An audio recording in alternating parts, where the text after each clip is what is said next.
Chào mừng bạn đã quay trở lại với series nghiệm anime.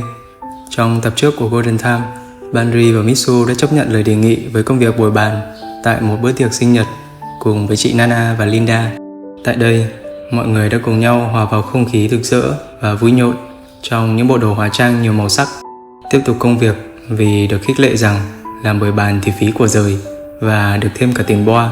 Do đó, Mitsu không có sự lựa chọn nào khác ngoài việc show hàng và lên sàn cho mọi người bỏng mắt. Trong khi đó, Banri bị tóm bởi một người lạ mặt. May rằng Linda đã để ý và giải vây cho cậu ngay lúc ấy và khuyên rằng hãy đi sát cô.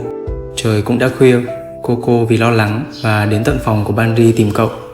Tuy nhiên, chẳng ai có thể phản hồi cô ấy vào lúc này. Thời điểm giữa đêm, tiệc sinh nhật chính thức bắt đầu.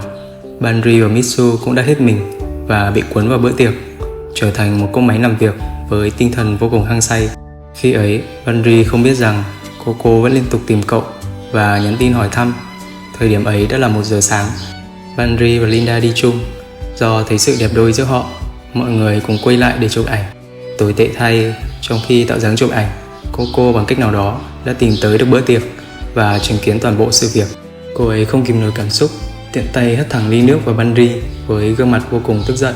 Banri cũng nhận thêm một cú tát ngay sau đó trước mặt mọi người và Linda. Cả Banri và Coco đều chìm trong im lặng vì cả hai đều rõ đối phương đang cảm thấy như thế nào. Ánh mắt Coco như xuyên thẳng qua Banri. Linda nhanh chóng thanh minh giúp cậu và nói với Coco rằng đây chỉ là hiểu lầm.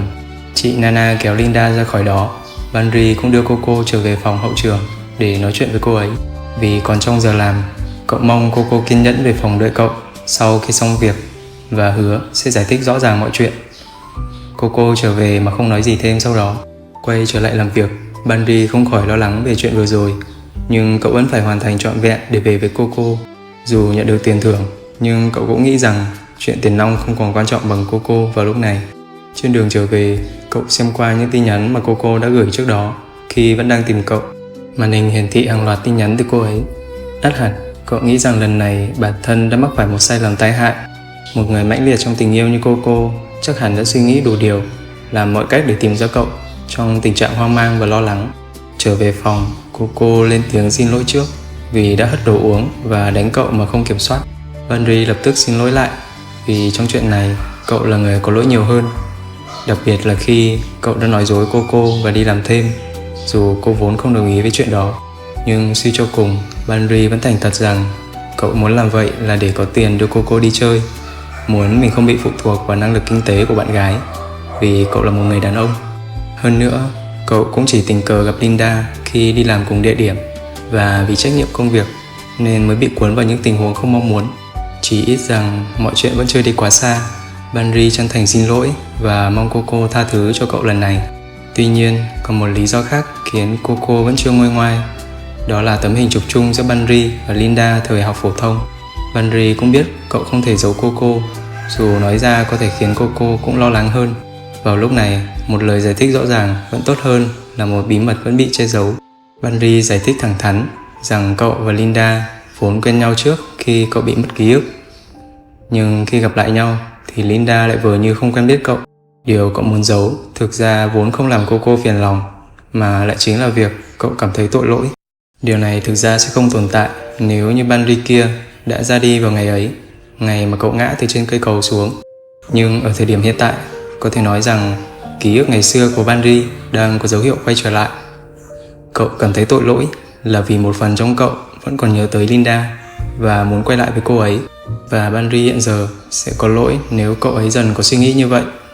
Nếu đồng điệu với suy nghĩ của Banri kia thì đồng nghĩa với việc cậu sẽ không còn là chính cậu, mà do Banri kia đã thực sự quay trở về. Nói tới đây, điều mà Coco sợ nhất lúc này và về sau cũng thế, đó là sợ rằng Banri sẽ nhớ lại tất cả quá khứ, sợ rằng Banri sẽ quên đi những gì ở hiện tại, những điều mà hai người đã từng trải qua cùng nhau. Và đáng sợ nhất là quên đi Coco, người quan trọng đối với Banri như thế nào. Banri cũng muốn Coco an tâm hơn.